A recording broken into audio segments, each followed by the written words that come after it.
By far, the best thing about reviewing a Mario game is how much time I save by not having to write an introduction. You all know what Mario's deal is. He's Mario, king of the platformers, Mr. Video Game himself, the smiling face starring in your favorite porno. At this point, it would be faster to list what he hasn't done, and even faster would be to list his failures. I mean, he's had some rough times, plus the fandom clearly favors some ventures over others. Nonetheless, nothing feels out of character. He even went and took part of a tactical crossover with the Rabbids. Twice. For any other franchise, that's not jumping the shark, that's directly going Evel Knievel over them. How this can be the case is worth studying.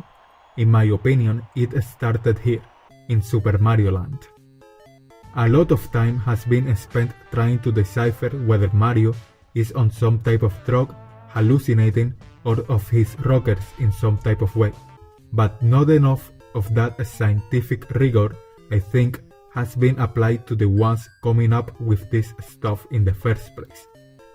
In this instance, since Miyamoto didn't even bother having anything to do with the project, Gunpei Yokoi and the rest simply took the premise of the original Super Mario Bros.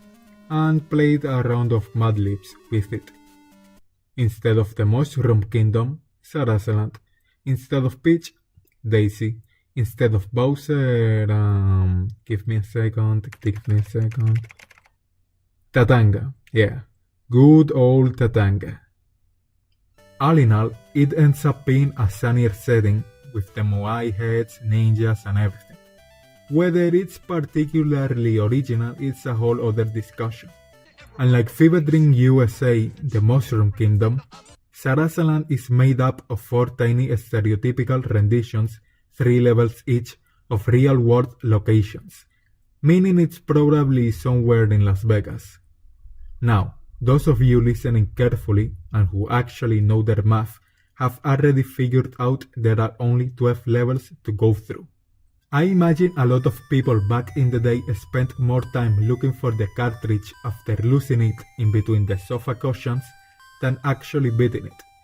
No kidding, if you're feeling insecure about your gamer identity and feel the need to earn your I beat a retro game badge, then here you have it. A perfect layup. Otherwise, it's a fairly stress-free experience.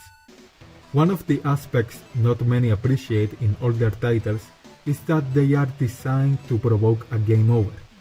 It's easy to write it off as the developers trying to inflate playtime out of a small number of stages. Super Mario Land, though being able to take you by surprise if you're not paying attention, is too short and easy for there to be any kind of learning curve. The level design is clearly marked by the limitations of being a launch title for the Game Boy of all consoles. Since the original model was 10 years removed from the advent of colors, other than puke green of course, it went without saying they had to slow the gameplay down. For the most part, the result is a worse version of SMB and the Lost Levels, that is well aware of the fact there is less space on screen than in an interview of my 600-pound life. To be fair, it's not like the level designers did a bad job per se. If I had to point out a general direction the design took in contrast of the home console entries, it would be precisely that you had to take it easier, since there are a lot of tricky situations that require some thought. They especially took advantage of the Koopas exploding after getting jumped on, placing them strategically to force a quick thinking.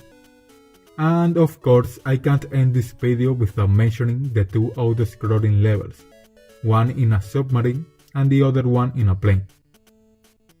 Well, I just did so.